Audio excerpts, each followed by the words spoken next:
স্বৈরাচারী শেখ হাসিনা কিন্তু আমাদের খালেদা জিয়াকে আক্রমণ করে কথা বলছে, অনেক কথা বলছে, কিন্তু তাদের দলের নেতাকর্মীরা কিন্তু এই ধর বলে নাই, তো যেটা এনসিপির কাছ থেকে আমরা শুনতেছি আর কি। সবার আগে বাংলাদেশ গড়ার জন্য যে স্লোগান উনি দিয়েছেন, ওনার চোখে উনি যেটা দেখছেন, হয়তো অনেকে আমাদের মধ্যে অনেকে বা অনেকে দেশে অনেকে হয়তো উনার চোখ মতো দেখছেন না, এটাই হয়তো ব্যর্থতা আমি মনে করি। আমন্ত্রণ জানাচ্ছি আজকের নাগরিক সংলাপে। আমরা আজ সমসাময়িক রাজনীতি নিয়ে কথা বলবো। আমাদের সাথে স্টুডিওতে উপস্থিত আছেন জাতীয়তাবাদী যুব দলের কেন্দ্রীয় নির্বাহী কমিটির যুগ্ম সাধারণ সম্পাদক এবং ঢাকা উত্তরের যুব দলের সদস্য সচিব সাজ্জাদুল মিরাজ। মিরাজ, আপনাকে স্বাগতম নাগরিক সংলাপে। ধন্যবাদ আপনাকে নাগরিক টিভি নাগরিক সংলাপ অনুষ্ঠানে আমাকে আমন্ত্রণ জানানোর জন্য। মিরাজ ভাই, আমরা রাজনীতিতে এখন সবচেয়ে বড় সংকট কি? আমার নেতৃত্ব আদর্শ নাকি সাংগঠনিক শৃঙ্খলা? আপনার কি মনে হয়? আসলে সংকটের কিছু নাই। গত 16 বছর পর আমাদের বিএনপি চেয়ারম্যান জনাব তারেক রহমান গণপ্রজাতন্ত্রী বাংলাদেশ সরকারের প্রধানমন্ত্রী উনি হয়েছেন। উনি আসার পর সাংগঠনিক কিছু সমস্যা ছিল, সেগুলি কাটিয়ে উঠতেছেন। আর কিছু সমস্যা আছে নীতি এবং আদর্শগতভাবে, এগুলি উনি কাটিয়ে উঠছেন। এটা তো খুব স্বাভাবিক একটা কারণ। দেখেন যে উনি ছিলেন না 16 বছর, ফ্যাসিস্টের আমলে আপনারা যেভাবে নির্যাতিত হয়েছেন, সব মিলিয়ে কিছু দুর্বলতা থাকবেই, বাট সেগুলো কাটিয়ে ওঠার জন্য উনি সর্বোচ্চ চেষ্টা করছেন। আপনাদের তরফ থেকে, যুবদলের তরফ থেকে কতখানি সহযোগিতা আসলে করা হচ্ছে বা আপনারা কি চিন্তা করছেন? দেখেন, আমি ঢাকা মহানগর উত্তর যুবদলের সদস্য সচিব। আমি এর আগে 8টা থানা এবং 8টা ওয়ার্ড দেওয়া হয়েছে, এবং উনি আসার পর উনি দেশ পরিচালনার ফাঁকেও উনি আমাদের সাথে যোগাযোগ করছেন এবং বিভিন্ন থানা এবং ওয়ার্ড ইউনিট কমিটিগুলি দেওয়ার জন্য উনি জোরদার পদক্ষেপ নিয়েছেন। আমরা ওইদিকে সাংগঠনিক কাজ করে যাচ্ছি, তার পাশাপাশি উনি দেশ পরিচালনা করছেনই আর কি। দেখেন, যুবদল বা ছাত্রদল সাধারণত আমরা দেখি এই জায়গাগুলোতে তরুণদের অংশগ্রহণ, আবার এনসিপি বা অন্যান্য যে রাজনৈতিক দলগুলো আছে সেখানেও তরুণদের একটা উত্থান দেখা যাচ্ছে। কিন্তু ইদানিং তরুণ যারা আছেন, আপনিও নিজে তরুণদের মুখ থেকে ভাষার কিছু মর্যাদাহীন ব্যবহার দেখা যাচ্ছে রাজনীতিতে, বিশেষ করে কটাক্ষ করা এবং সরাসরি বিদ্রূপ করা, এমনকি ব্যক্তির উপরে সরাসরি আক্রমণ করা। এই যে একটা নতুন সংস্কৃতি শুরু হয়েছে, এটা তো আসলে, এটাকে আপনারা কিভাবে দেখছেন? দেখেন, নতুন বাংলাদেশ গড়ার বিনির্মাণে আমাদের চেয়ারম্যান সাহেব প্রধানমন্ত্রী যখন প্রতিজ্ঞা করেছিলেন মানুষের কাছে, উনি যখন দেশে এসেছেন, উনি কিন্তু ঘোষণা দিয়েছে বাংলাদেশ নতুন স্বপ্ন নতুন করার জন্য। তাই এখন যে ভাষাগত যে কথাগুলি বিভিন্ন পত্র পত্রিকা এবং বিভিন্ন মঞ্চে যে স্লোগানগুলি আসতেছে, এখন আন্দোলন সংগ্রামে এই ধরনের স্লোগান কিন্তু আমাদের এই ধরনের ভাষা কিন্তু স্লোগান হিসেবে গিয়েছে, কিন্তু এখন যে ওনারা যে ভাষাগুলি ব্যবহার করছেন একেবারে শিষ্টাচার বহির্ভূত, এটা কিন্তু আওয়ামী লীগের সময় কিন্তু দেখা যায়নি। তরুণদের কাছ থেকে যে শিক্ষাটা, যে ভাষাটা বাংলাদেশের মানুষ আশা করেছে, যে নতুন বাংলাদেশ, যে স্বৈরাচারী সরকার পতনের পর যেটা আশা করেছিল, এই ধরনের ভাষা কিন্তু তাদের কাছে পাচ্ছে না। এবং আমরাও কিন্তু একেবারে হতবাক হচ্ছি যে তরুণরা যে ভাষা ব্যবহার করছে। দেখেন, নাসিরউদ্দিন পাটোয়ারি বিভিন্ন মঞ্চে যে ধরনের কথা বলছে, আসলে ওর কথা বলার এবং ওর নিয়ে আলোচনা করারও কোনো ইচ্ছা আমার নাই। আর মানে বুঝতেছেন যে কি ধরনের ভাষা। আমি যদি একটু এভাবে বলি যে শুধু একতরফা না বলে দেখা যাচ্ছে যে বিএনপির পক্ষ থেকেও কিছু তরুণ নেতা কিন্তু, যেমন গতকালকে একটা তরুণ নেতা বলেছেন যে যারা ভাষার এরকম মর্যাদাহীন ব্যবহার, তাদের পিঠের চামড়া তুলে নেব। এই যে শব্দগুলা, তাহলে তরুণরা আসলে কি শিখছে যারা এখন রাজনীতিতে আসবে বা আসতে চায়, বিশ্ববিদ্যালয় কেন্দ্রিক পড়ালেখা করছে, তো সেখান থেকে এই যে ভাষাগুলা দুই পক্ষ থেকেই হচ্ছে, এটা কি এখনই এটার একটা শিষ্টাচারের ভিতরে নিয়ে আসা উচিত কিনা, আপনি কি মনে করেন? দেখেন, নাসিরউদ্দিন পাটোয়ারি এবং তার এনসিপির আরো কিছু নেতা যে ধরনের ভাষা ব্যবহার করে, তার পরিপ্রেক্ষিতে যদি কোনো আমাদের দলের কোনো অঙ্গ সংগঠনের কোনো নেতা যদি বলে পিঠের চামড়া তুলে ফেলবো, এটার সাথে এটা কিন্তু যায় না। এইটা ভাষা, ওদের ভাষার সাথে কিন্তু এটা যায় না। তো ওরা যদি এই ধরনের ভাষা ব্যবহার করে, জাতি কি আশা করবে তাদের কাছ থেকে? তাদের ভাষা, যেমন সালাউদ্দিন সাহেব, সে একটা অভিজ্ঞ এবং একটা গণ্যমান্য ব্যক্তি এবং স্বরাষ্ট্রমন্ত্রী, এবং উনি কিন্তু এই যে নাসিরউদ্দিন পাটোয়ারি কিন্তু আমাদের প্রধানমন্ত্রীকে কিন্তু ছাড়ে না, এবং আমাদের জাইমা রহমান তাকেও কিন্তু ছেড়ে কথা বলে, পারিবারিকভাবে যেটা খুবই অশালীন, যেটা আওয়ামী লীগের সময় কিন্তু এগুলি দেখি নাই। তাতে একটা স্বৈরাচার যে ছিল আওয়ামী লীগ যে স্বৈরাচার ছিল তাদের কাছ থেকে তখন এই ধরনের ভাষা কিন্তু আসে নাই। একমাত্র কিন্তু তাদের এই যে প্রধানমন্ত্রী স্বৈরাচারী শেখ হাসিনা কিন্তু আমাদের খালেদা জিয়াকে আক্রমণ করে কথা বলছে, অনেক কথা বলছে, কিন্তু তাদের দলের নেতাকর্মীরা কিন্তু এই ধর বলে নাই, তো যেটা এনসিপির কাছ থেকে আমরা শুনতেছি আর কি। আচ্ছা, যুব দলের বিভিন্ন নেতা অথবা বিভিন্ন জায়গায় বিষয় নিয়ে তাদের আচরণগত কিছু সমালোচনা কিন্তু হচ্ছে, বিশেষ করে পট পরিবর্তনের পর থেকে এবং সরকার বিএনপি সরকার ক্ষমতায় আসার পর থেকে বিভিন্ন জায়গায় চাঁদাবাজি বলেন, সন্ত্রাসী বলেন, এই যে একটা মুভমেন্ট যুবদল ছাত্রদল নিয়ে আপনার কাছে প্রশ্ন না করি, যুব দলের ক্ষেত্রে এগুলো ঘটছে এবং এই ধরনের অভিযোগ পাওয়া যাচ্ছে, এগুলো নিয়ন্ত্রণ হচ্ছে না কেন? আপনারা কি মনে করেন? আপনারা তো নেতৃস্থানীয় পর্যায়ে আছেন। দেখেন, আন্দোলন সংগ্রামের পর যখন অন্তর্বর্তীকালীন সরকার আসলো তখন কিন্তু দেশটা গত 16 বছর ধরে যেভাবে শেখ হাসিনা গুছিয়ে রেখেছিল, মানে তাদের নেতাকর্মী তাদের অনুসারীদের দিয়ে, অন্তর্বর্তীকালীন সরকার আসার পর কিন্তু তাদের এই লোকগুলি কিন্তু ওই অবস্থানে আছে। আপনি প্রিন্ট মিডিয়ার বলেন, ইলেকট্রিক মিডিয়ার বলেন, হ্যাঁ, তারপর মৌজ সাংবাদিকও কিন্তু এখন ব্যাপক হারে বেড়ে গেছে। কোথাও কোনো ঘটনা ঘটার আগেই তারা কিন্তু নিউজ করে দিচ্ছে যে আত্মপক্ষ সমর্থন আমার ব্যাপারে নিউজ করবে, আমার কাছ থেকে জিজ্ঞেস করবে, এই ধরনের তার আত্মপক্ষ সমর্থন এই ধরনের কোনো জিজ্ঞেস না করে তারা নিউজ করে দিচ্ছে। তো এইগুলির পরিপ্রেক্ষিতে আমরা প্রথমত আমাদের চেয়ারম্যান সাহেব আমাদেরকে যখন উনি লন্ডনে ছিলেন অন্তর্বর্তীকালীন সরকারে থাকা অবস্থায়, তখন কিন্তু আমাদেরকে বারবার সতর্কভাবে থাকছে যে দেশে এতদিন পর একটা স্বৈরাচারী সরকারের পতন হয়েছে, তোমরা সাবধান, ভালো মতো চলাফেরা করো, সাংগঠনিক দিক দিয়ে নজর দাও, কোনো জন্য কারো কাছে কোনো কথা না শুনি। তো ওনার এই পরিপ্রেক্ষিতে আমি যেহেতু ঢাকা মহানগর উত্তর যুবদলের সদস্য সচিব, আমি আমার নেতাকর্মীদের প্রায় 26টি থানা, 71টি ওয়ার্ড, 622টি ইউনিট সবাইকে কিন্তু সতর্ক ভূমিকা পালন করতে বলেছিলাম। কিন্তু এই মজুর সাংবাদিক এবং ইলেকট্রিক মিডিয়া, প্রিন্ট মিডিয়া এরা কিন্তু ভুল তথ্যের পরিপ্রেক্ষিতে ছোট ছোট একটা অভিযোগ পেলেই সেটা যাচাই না করেই মিডিয়ায় দিচ্ছে। যেমন আমি বলি, যেমন আমার এক আত্মীয়, সে তার বাড়ি আওয়ামী লীগ আমলে দখল করে নিছে। এখন অন্তর্বর্তীকালীন সরকার আসার পর আওয়ামী লীগ ওই নেতা এইখান থেকে চলে গেছে, পালায় চলে গেছে। তখন যে সে বাসাটা নিতে গেছে, তখন হয়তো বলবে যে মহানগর উত্তর যুবদলের সদস্য সচিবের পাওয়ার নিয়ে তার আত্মীয় বাড়ি দখল করতে গেছে, কিন্তু জায়গাটা কিন্তু তার নিজের জায়গা। এই ধরনের ছোট ছোট নিউজ, হ্যাঁ, হয় নাই, মানে অন্যান্য আমি এক এক্সাম্পল দিলাম, ছোট ছোট নিউজের পরিপ্রেক্ষিতে কিন্তু সাংবাদিকরা একেবারে ঢালাওভাবে প্রচারণা করছে। আমরা কি করেছি, আমরা ভুলবশত অনেকে সাংগঠনিক ব্যবস্থা আমরা নিয়েছি, পরবর্তী দেখি যে এটা আসলে সত্যতা নাই। এখন আমরা সাংগঠনিক ব্যবস্থা নেওয়ার আগে নিউজ এবং প্রিন্ট মিডিয়া, ইলেকট্রিক মিডিয়া নেওয়ার আগে অন্তত যাচাই করে দেখি যে আসলে তারা এটা করেছে কিনা। আপনি আসলে যুবদলের একজন নেতা হিসেবে প্রধানমন্ত্রীর কাছ থেকে কি ধরনের বার্তা পেয়েছেন, বা উনি যে চিন্তাটা করছে সেই চিন্তার সাথে কি ওনার মন্ত্রিসভা বা তৃণমূলে যারা নেতাকর্মী আছে তারা কি আসলে অ্যাডজাস্ট করতে পারছে? আপনার কি মনে হয়? ওনার যে চিন্তাভাবনা, উনি বাংলাদেশে আসার পর এবং ওখানে থাকতেই তো উনি চিন্তাভাবনা করেছেন যে ওনার যে চিন্তাভাবনা, এই চিন্তাভাবনা আমার সাথে ওনার তো আমি যখন থানার সভাপতি ছিলাম তখন থেকে ওনার সাথে আমার ব্যক্তিগতভাবে যোগাযোগ আছে, এবং আমাকে উনি ঢাকা মহানগরের জয়েন্ট কনভেনর বানিয়েছিলেন গত কমিটিতে, এবং তেজগাঁ জুনের টিম লিডারও বানিয়েছিলেন, এবং মহানগরে একেবারে আন্দোলনকালীন সময় থেকে আমাকে ঢাকা মহানগরের সদস্য দিয়েছেন। যখন আন্দোলন শুরু, আমাকে দেওয়ার 2 দিন পর থেকে আন্দোলন শুরু হয়েছে, এখন পর্যন্ত আমি দায়িত্বে আছি, তো উনি যথেষ্ট স্নেহ আমাকে করেন। তো ওনার যে চিন্তাভাবনা দেশ নিয়ে, এই দেশ নিয়ে চিন্তাভাবনা আসার পর আমরা ভালোভাবে ওনাকে দেখেছি যে দেশের ভবিষ্যৎ নিয়ে চিন্তাভাবনা, মানে ওনার যে স্লোগানটা সবার আগে বাংলাদেশ, এটাকেই আসলে সবাইকে ধারণ করার মতো নির্দেশনাই আপনাদের দিয়েছে হয়তো। হ্যাঁ, সবাইকে ধারণ করার নির্দেশ দিয়েছে। ওনার পার্ট যারা বুঝেন অবশ্যই ওনার এই পথে এগোচ্ছেন আর কি। কিন্তু আপনি একটা জিনিস যদি আমরা বলি যে আপনার সাথে যতবার ওনার দেখা হয়েছে, কথা হয়েছে, উনি যে নির্দেশনাগুলো দেন সেগুলো কি যুবদলের কেন্দ্রীয় থেকে শুরু করে মাঠ পর্যায়ে পর্যন্ত কি পৌঁছাচ্ছে?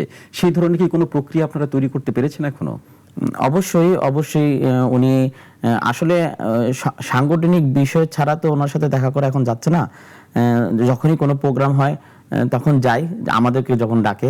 এছাড়া যদি যাই তখন আমাকে বলে, মিরাজ তুমি এখানে কি করো, তোমার তো এখানে কাজ নাই, তুমি সাংগঠনিক কাজ করো। এছাড়া যাওয়া পড়ে না। আমাদেরকে যখন ডাকে যুবদলের প্রোগ্রাম বা যুবদলের সংগঠন বিষয়ে কোনো কথাবার্তা, তখনই যাওয়া পড়ে আর কি। আচ্ছা, আপনাদের সরকার মানে বর্তমান সরকার প্রায় 6 মাস পূর্ণ করতে যাচ্ছে, সামনেই 6 মাস। এই 5 মাসের হিসেবটা যদি আপনাকে করতে বলি, তাহলে সরকারের সবচেয়ে বড় সফলতা কি কি আছে আপনি কি মনে করেন? উনি তো বাংলাদেশ বিনির্মাণের জন্য কাজ করছেন। হ্যাঁ, সবার আগে বাংলাদেশ সবাইকে একটা ঘোষণাও দিয়েছেন। দেখেন, এখানে উনি দায়িত্ব নেওয়ার পর কিন্তু অনেকগুলি দুর্যোগপূর্ণ পরিবেশ সৃষ্টি হয়েছে। আপনি দেখেন, কলেরা টাইপের একটা প্রাদুর্ভাব শুরু হয়েছিল, ওইটা কিন্তু মেকআপ করেছেন। তারপর ডেঙ্গু হওয়ার আগেই কিন্তু উনি এটা প্রতিশোধমূলক ব্যবস্থা নিচ্ছেন, আগে নিয়েছেন। হামের যে একটা ব্যাপক হারে আকার ধারণ করার টিকার যে সংকট ছিল, ক্রাইসিস ছিল গত আওয়ামী লীগ পিরিয়ড এবং অন্তর্বর্তীকালীন সরকারের সময়, কিন্তু টিকার কোনো ব্যবস্থা তারা নেয় নাই ইউনূস সরকার। এবং 2 বছরের গ্যাপে যে একটা ধাক্কা টিকার যে একটা, ওইটা কিন্তু উনি ফিরে এনেছেন। এবং লাস্ট যে এখন যে আপনি দেখেন রাস্তাঘাটে চলার পথে কিন্তু তেমন জ্যাম নেই। এআই ক্যামেরার যে এটা একটা বড় সাফল্য, যেটা সবচেয়ে বেশি দৃশ্যমান। এআই ক্যামেরা সিস্টেম উনি চালু করেছেন, রাত 2টা নাই 3টা নাই, একটা সিএনজি বা একটা বাস রাস্তার মধ্যে অটোমেটিক দাঁড়িয়ে যাচ্ছে লাল সিগন্যাল দেখেই। সে চিন্তা করতেছে আমাকে সামনে বাড়ালে তো জরিমানা দিতে হবে, নিয়ম মানছে। তো উনি দেশটাকে সুন্দর করার জন্য যতটুকু যা যা করার উনি করছেন। তখন প্রায় 25 কোটি গাছ লাগানোর জন্য একটা সিস্টেম উনি বলেছেন যে সবাই সবার তরফ থেকে আগামী 5 বছরে পরিবেশ বাঁচানোর জন্য সবুজায়ন, দেশকে সবুজায়ন করার জন্য উনি কিন্তু চেষ্টা করছেন। খেলার মাঠের কথা বলেছেন, বাচ্চাদের মানসিক সুস্থ বিকাশের জন্য। ঠিক আছে, আমরা কিছু কিছু অবশ্যই সরকারের বেশ কিছু সাফল্য এখনই দৃশ্যমান, বাট কোনো ব্যর্থতা কি নাই? ব্যর্থতা আমি এটা বলবো যে উনি ওনার চোখে যেটা দেখছেন, ওনার বাংলাদেশ বিনির্মাণ করার জন্য একটা সবার আগে বাংলাদেশ গড়ার জন্য যে স্লোগান উনি দিয়েছেন, ওনার চোখে উনি যেটা দেখছেন, হয়তো অনেকে আমাদের মধ্যে অনেকে বা অনেকে দেশে অনেকে হয়তো উনার চোখ মতো দেখছেন না, এটাই হয়তো ব্যর্থতা আমি মনে করি আর কি। আচ্ছা, তার মানে আপনি বলতে চাচ্ছেন ওনার অনুসারী যারা আছে বা ওনার আশেপাশে যারা আছে, একজন ব্যক্তি তো আর পুরো রাষ্ট্র চালাতে পারবে না, বাট সবাই হয়তো ওনার চিন্তাটাকে এখনো পুরোপুরি ধাতস্থ হতে পারছে না, এটা হয়তো সময় লাগতে পারে। মিরাজ, আমরা যদি একটু অন্যভাবে যাই, যে আসলে রাজনৈতিক ভাবে যদি আপনি সাংগঠনিক শক্তি তৈরি করতে চান, তাহলে প্রত্যেকটা স্তরে, এখন তো নতুন 16 বছর আপনারা নির্যাতিত ছিলেন, অনেক নতুন ছেলেপেলেরা আসছে, তো যুবদল কি তাদেরকে কোনো প্রশিক্ষণের ব্যবস্থা করছে, নাকি সাংগঠনিকভাবে যে বিস্তার আছে সেই বিস্তারেই তাদের মনোযোগ? বিষয়টা কিরকম আছে এখন? না, বিষয়টা তা না, কারণ আমরা গত 16 বছর আন্দোলন সংগ্রাম নিপীড়ন নির্যাতনের মধ্যে ছিলাম। মামলা হামলা, বাসায় থাকতে পারি নাই, লুকায় লুকায় থাকতে হয়েছে এবং জেল জুলুম হয়েছে, সাজা হয়েছে। এর মধ্যে আমাদের দিন গত 16 বছর গিয়েছে। কিন্তু বাংলাদেশ বিনির্মাণে আমাদের চেয়ারম্যান সাহেব যে ঘোষণা দিয়েছেন, উনি যখন দায়িত্ব পেয়েছেন, প্রধানমন্ত্রী হয়েছেন, তারপর থেকে যুবদলে এক্সট্রা প্রশিক্ষণের ব্যবস্থা উনি করেছেন। আপনি হয়তো লক্ষ্য করতে পারবেন যে যুবদলের প্রশিক্ষণের জন্য কিন্তু চায়না সফরও কিন্তু যুবদলকে এক্সট্রা ভাবে উনি পাঠিয়েছেন।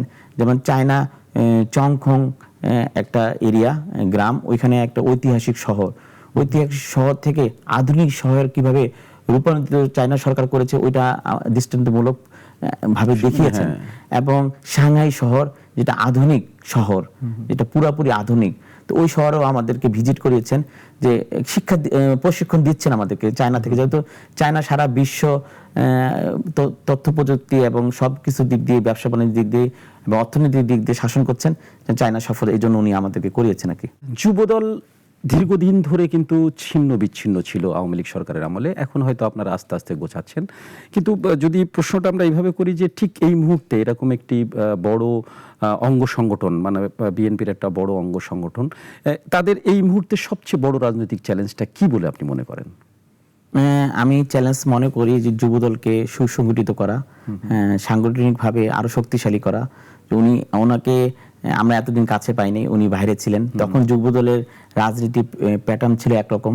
এখন যেহেতু দল ক্ষমতায়, এতদিন পর আমাদের প্রধান জনাব তারেক রহমানকে আমরা পেয়েছি কাছে, তখন কাছে পেয়ে যুবদলকে সুসংগঠিত করার প্যাটার্নটা অন্যরকম হবে বলে আমি আশা করি। দর্শক, সাজেদুল মিরাজ সম্পর্কে একটা তথ্য আমি দিয়ে রাখি, যে গত ফ্যাসিস্ট সরকারের আমলে যতদিন না উনি নিজের বাড়িতে ছিলেন, তার চেয়ে বেশি ছিলেন জেলে। এই তথ্যটা আমাদের কাছে আছে। তো সেই অভিজ্ঞতা থেকে আপনাকে আমি একটা প্রশ্ন করতে চাই, যে মানে আপনার এই রাজনৈতিক পথ চলার সবচেয়ে কঠিন অধ্যায় আসলে কোনটি ছিল? রাজনৈতিক পথ চলা কঠিন অধ্যায় ছিল হলো আমাদের স্বৈরাচারী সরকার থাকার সময়, দেশে সরকার থাকার সময় এই যে মামলা হামলা, গুম নির্যাতন, জেল খাটা, জেল থেকে বের হওয়ার পর আবার বারবার গেট থেকে অ্যারেস্ট হওয়া। তো এই পরিপ্রেক্ষিতে আবার দলটাকে সুসংগঠিত করে রেখে এই স্বৈরাচারী সরকারকে যে পতন ঘটিয়ে এখন যে একটা গণতান্ত্রিক সরকার এবং মানুষের ভোট দিয়ে একটা গণতান্ত্রিক সরকার যে আমরা আনতে পেরেছি, এটাই আমাদের এই বড় যে চ্যালেঞ্জ। দীর্ঘ পথ চলাটাই ছিল আপনাদের সবচেয়ে কঠিন একটা অধ্যায় আর কি। আপনার বিরুদ্ধে অতীতেও মামলা ছিল, রাজনৈতিক চাপের অভিজ্ঞতা প্রচুর হয়েছে আপনার।